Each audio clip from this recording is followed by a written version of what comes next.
welcome to our Strain vlog for episode 9, Do or Die. There was a lot of dying. I was gonna say. It was impressive because at one point Alexandra turns to me and she's like, it's either gonna be Angel or it's going to be the mayor. And 2 seconds later, they both bite it. And I'm just like, no. You were kind of right.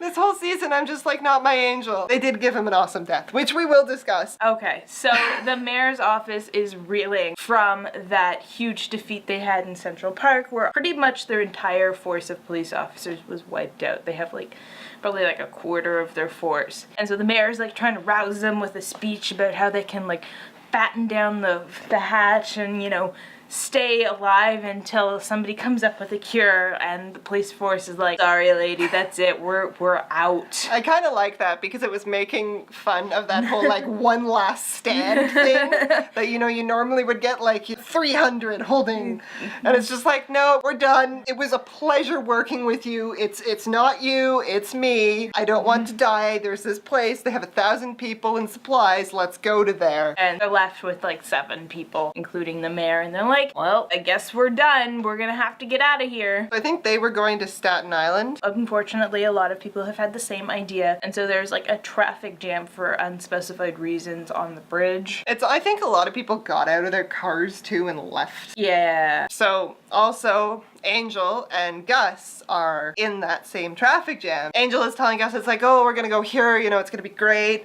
So many little islands, Strigoi will never find us, the fishing is awesome. And they're all super excited, and they come across the mayor's truck getting ransacked by Strigoi, and Angel's like, we have to help them, and Gus is like, no, they're cops, and Angel's like, we are good people, and I'm like, oh no, my Angel, don't do it.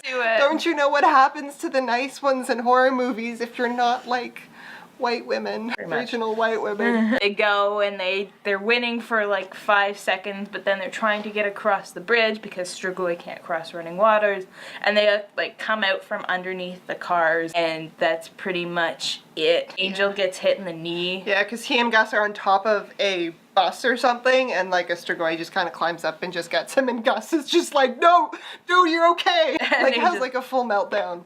And Angel's just like, no, get out of here. I got this. Go. And pushes him off the bus. No ceremony, just goodbye.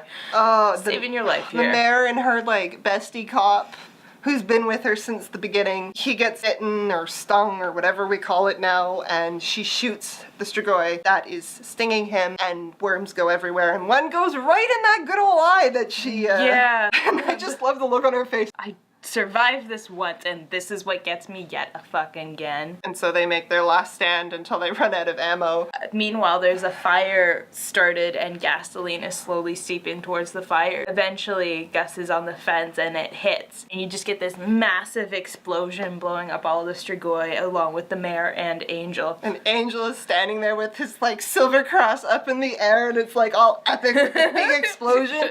And just as the explosion overtakes him, it flashes, and he's in his luchador costume, and it was just the best tribute ever, and I almost cried. It was so sad, because these are two characters we love. That woman got shit done! She did. She just took no crap from anyone. She had good, well-laid plans. She tried her fucking best. But no, she's dead too. Yeah.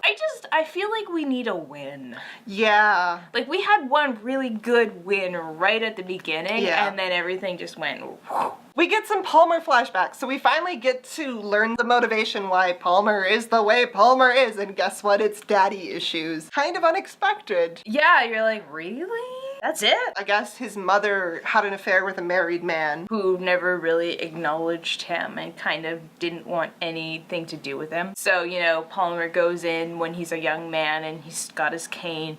And he's like, hey, listen, just give me a job. I can do this. Just put me on your floor, give me a job, I will make you money. And the guy's like, I don't really owe you anything. Here's $10,000, get out of my life.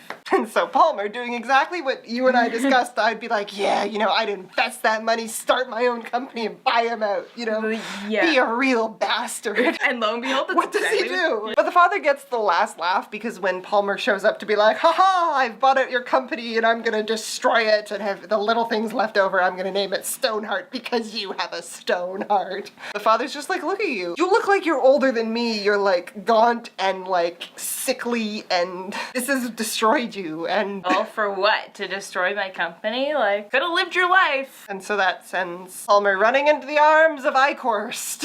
And yeah, so they have this scene in the ROM. Palmer's just like, I'm ready to commit. Master, I'll be by his side, and I shall be well, which has always been my childhood dream. And Eichhorst is just like, yes, come into the fold. Yes, come to the dark The side. master will make all your dreams come true. No more disease. I like the one line. It's like, you know, wives and fathers and children, they always let you down because they're human. And you're just like, yes, Eichhorst. And so I thought that they were going to kill him. I thought they were going to kill Palmer in this episode because it felt like a last-ditch effort to make me feel sorry for him, you know? Yeah. It's just like, oh, you know, the only reason he's done all this stuff is because he had a horrible childhood and his father didn't love him, and just feel bad for him. And then Palmer has like the best scene ever. Oh my god. So Palmer actually like takes initiative and he's like, I'm going to find what's in that crate. So he takes his guys and he goes to one of his old employees who tells him, hey, okay, this is where the crate is. So he goes in and he finds the guy who had taken over his position. And the guy's like, listen, I actually really respect you. I wanted to work with you, but I didn't really get the chance. This was all Eichhorst's idea. And Palmer just wails on him. And I'm like, good for you, Eldritch. I'm cheering for Eldritch. What's wrong with me? Oh, right? Basically, Palmer figures out what's in the crate. He opens it up, and it turns out it was one of 2 nuclear bombs that was on that ship. And they're like, oh. So Palmer's like, well, I'm taking it with me. His security's like, what about this guy? And Palmer, bring him too. And then, okay, they get back to his office, and he's like, okay, we gotta get set up because he's gonna know this has happened. He's gonna come for me.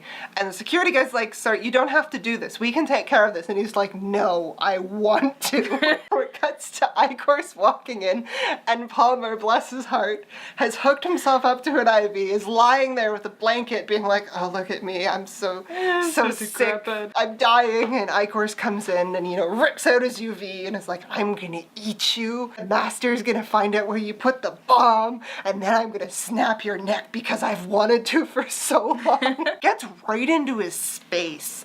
Like is touching his face, Like really waiting for this predatory. moment. Yeah, it's creepy. And then Eldritch is like, oh really? And he rips off his blanket where there is a shotgun. Right between his legs, if there was ever a fucking metaphor. And he just starts unloading on Eichhorst, and Eichhorst is like, fuck! And then the security people come in, and like he's trying to like prick out and like do his thing, and they're just Like, nope, not today, motherfucker. falls down the elevator shaft. And the security's like, is he done? And he's like, nope, he's run off to his master. We gotta get out of here. But I got a plan for this. Let's go see Satrakin. And you're like, Everyone on this show says Satrakin differently. yeah, he's like Satrakin. Freaking F is like Satrakian. Like everyone says it differently. So on the other side, you have F and Kesha, and they are getting their mind machine working. They capture a feeler and they have shower sex. I've had a good line during the feeler capture. It's like they make this look so much easier on the Discovery Channel. You laughed out loud. I laughed. I'm like, oh god, what's wrong with me? This episode is breaking all the rules. All the rules. They get their machine working. It's up. They press a button and the Strigoi just kind of like shut off. Fett comes to their like hideout in Red Hook just to be like, hey guys, it's not safe anymore. The cops are pulling out. And F is just like, man. It's like, I'm not here for you. And he turns to Dutch and is just like, I'm here for you. We can get out of this city. And it's like the most meaningful connection. Because you just see it in their eyes. Yeah, there's so much like more between them than there is between her and F. Yeah, they just have like a whole bunch of emotions and they stand there staring.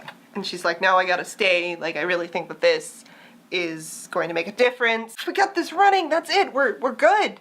And then like, I really appreciate you coming and asking me to go with you, but I can't. And Fett, because Fett is a rock star and we love him and has never really manipulated anyone, is just like, okay, stay safe, and he leaves. And I'm like, good on you, Fett. No emotional manipulation. Yeah. He also didn't suspect that she was banging F, though. Yeah. But later on in the episode, when they come to Straken and they're like, oh, hey, look, the machine works, we can use this.